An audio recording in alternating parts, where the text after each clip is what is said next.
Hey guys, what's going on? Tribal Strength Academy here.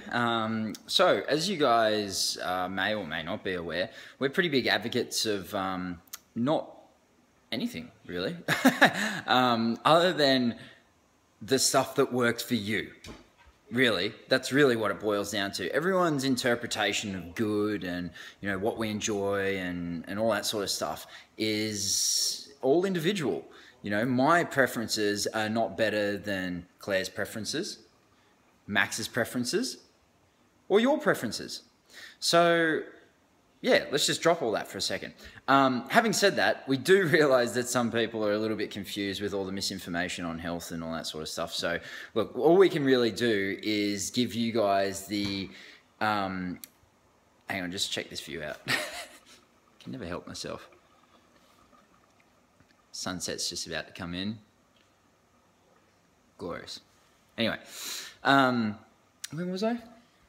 We were talking about how all we can really give you guys is just some, on what we do and how we change it up and kind of, Yeah, and that's all really anybody can do, right? There's no, like this whole concept of authority is really just from a lack of responsibility on your part to actually explore what works for you. Now, of course, obviously, there's people who... sorry, let me start again. That's not to say that, these authorities are out to do you evil or anything like that. It's just to say that the one authority that you can't argue with is really yourself. And all you need to do is just learn to listen to yourself. Anyway, so all that being said, we're going to give you our insights on fasting, actually. Now, being a competitive bodybuilder and the president of a bodybuilding association, I know a lot of bodybuilders will probably go, "Oh, that's just outrageous. Fasting is ridiculously bad for gains." And, whatever, that's fine. I still have a bicep. Well, actually, it has shrunk a bit, but anyway. Did you want to see something? Look at that pig. It's sort of there. So maybe fasting isn't working. I don't know. Whatever. Anyway, but as you grow in life and you get older and stuff, your values sort of shift. But having said that, there is some pretty interesting stuff coming out to support fasting, intermittent fasting. Some things like I've read some stuff on muscle cell upgrade and brain stem cell upgrade, and they don't really understand the mechanism behind it. It just seems to really boil down to the old adage that which doesn't kill you only makes you stronger. And you can imagine that fasting for about well, depending on what your concept of fasting is, I would say about 12 hours, meaning that I don't eat from 6 a.m. till about 6 p.m. is pretty stressful on the body. It's a perceived threat. I don't have food coming in. If I don't have food, I'm going to die. So that in itself is a stress that your body has to learn to adapt to. So if you expose it to that stress in a certain dose, then yeah, your body's going to obviously upgrade. It's just like in the gym, you're tearing down muscle fibers, you're putting yourself through the grinder. And it's all stress that your body can either die from or adapt and grow stronger to. So yeah. I think Max wants to add something. Max, got anything to say to that? No? Okay. So yeah, with another good argument for fasting, which I really like, is the fact that it actually supports your body's natural nervous system switch, if you like. So for those of you who don't know, your nervous system has two parts to it. You've got the sympathetic side and the parasympathetic side. Your sympathetic side is more the sort of fight or flight response, so you get more stress-based hormones that are designed to essentially take blood away from the digestive system and deliver it to the peripheral muscles to help you fight or flight. And these muscles these hormones tend to be at a peak when we first wake up. When the sun touches our skin, it actually stimulates that response. And it's all designed to help us basically meet the demands of the day, to, get out there, go hunting, go gathering, etc. Now, as the sun starts to go down from about 2-3 p.m., then let me start again.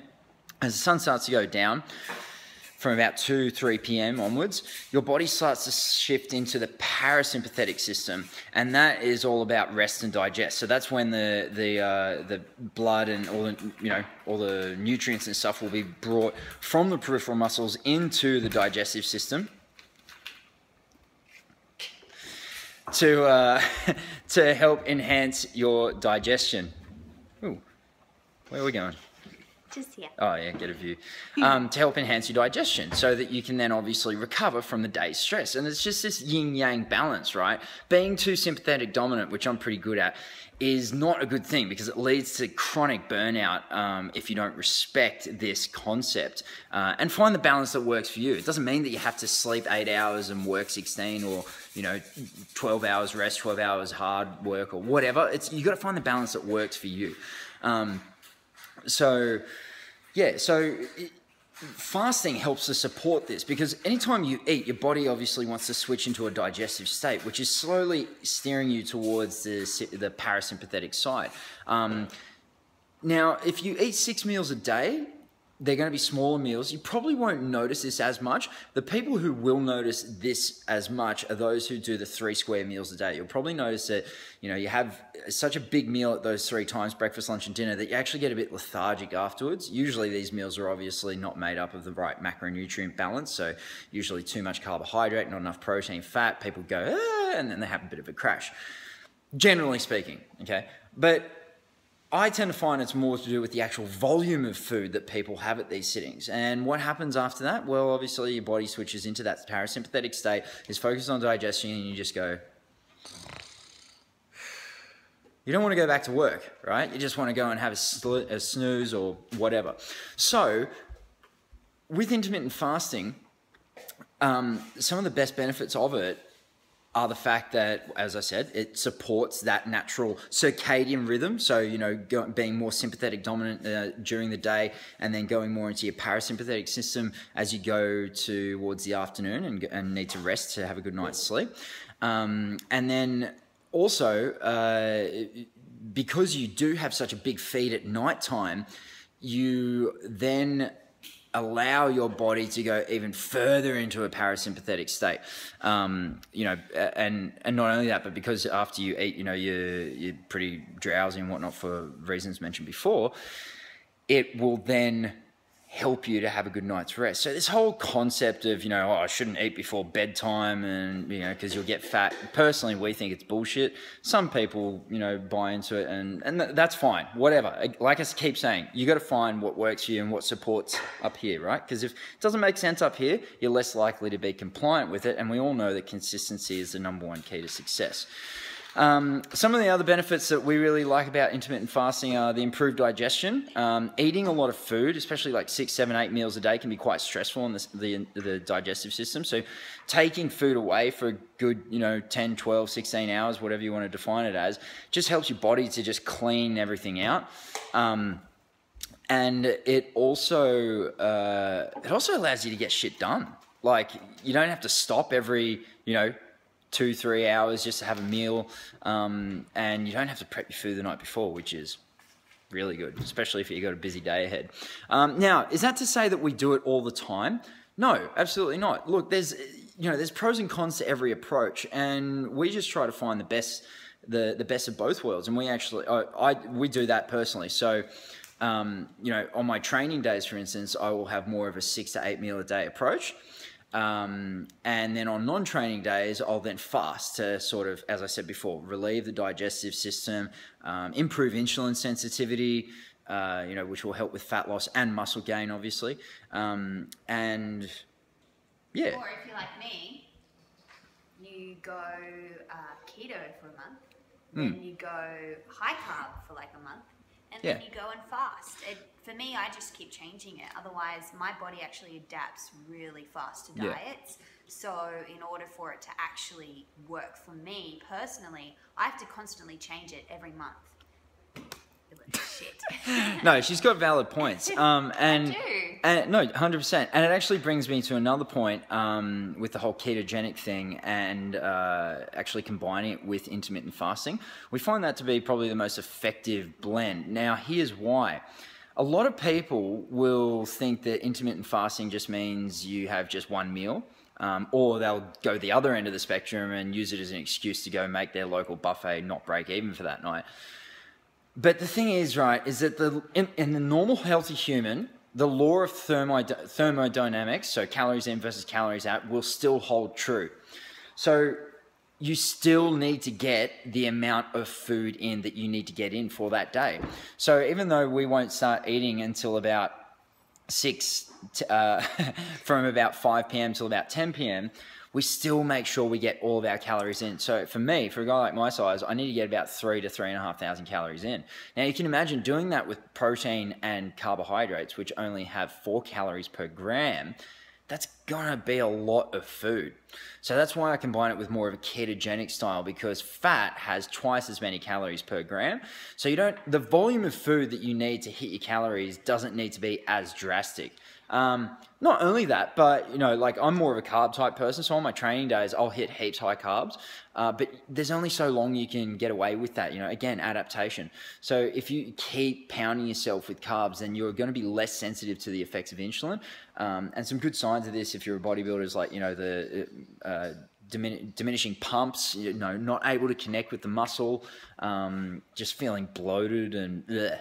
So that's why I like to incorporate intermittent fasting from time to time, just to help sort of resensitize things and help to just balance it all out. Life's all this big game of balance. Everywhere you look in nature, it's all just about balance. Is good? Yeah.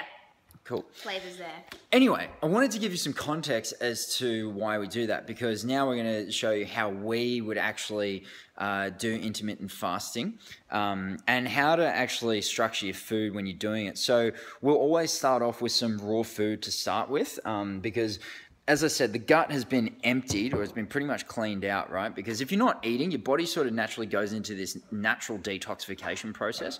So now, after 12, 18, whatever you want to define it as, hours of not eating, my body's pretty clean, and it's really sensitive to food. So it's a great time to actually throw in raw food first to help nourish the good bacteria in your gut. So we'll usually start with some sauerkraut. Cultured veggies. Yeah, all we got in here is just some white cabbage, there's some raw turmeric, that's the orange stuff, raw ginger, raw garlic, salt, and pepper. And yeah, a bit of pepper. Activate the turmeric. Yeah. Really? Pepper? Mm-hmm. Oh, okay, whatever. So we usually start with some of that, and then... Yes. Uh-oh, she's sticking daggers at me. Usually start with some of that, and then we usually hit protein as our first source, and again, we try and keep it raw. So we usually hit up some sashimi. Those ants better not have been getting in my food. No, they didn't reach it. Okay. Thank fuck. So we'll start with some sashimi, with some wasabi and soy sauce. It's gluten-free soy sauce. Yep. Is this one mine? Yeah, that's for you. Thank you. So we'll start with that. And then also, obviously, we want to get some vegetables in. Vegetables are good. I've been finding that the older I get, the more I actually need to keep vegetables in my diet. And this is something quite recent, really, because I used to, have quite a high protein diet, and I just noticed that I was always in pain.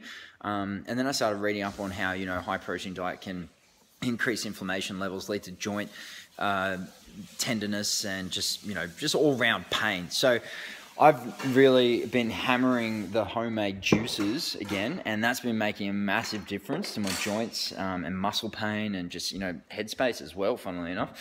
So yeah, we just want to keep with the whole raw foods approach, and and get some vegetables in. Again though, because we've got a lot of food to get in, you got to be wise about how you actually get it in. We will have some solid vegetables later, because we want the fiber in there, but to get the nutrients out of it, again, we need quite a lot of volume, so that's why we're going to juice foods. So we've just got, just the good old standard basics: carrots, we've got a cucumber in there, some celery, and a bit of apple to sweeten the deal. Don't want too much, because obviously we're a bit more of a ketogenic day, but we need some to just sweeten the deal, otherwise it can be a little bit rough. Probably throw some bok choy in there, or any other Asian vegetables or whatnot.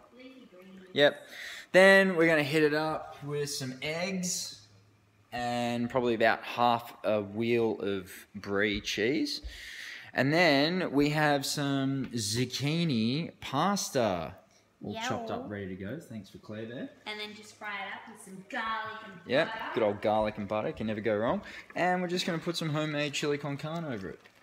Okay. And I think we've got some leftover chicken curry from the night before, and you know, some of that stuff. So yeah.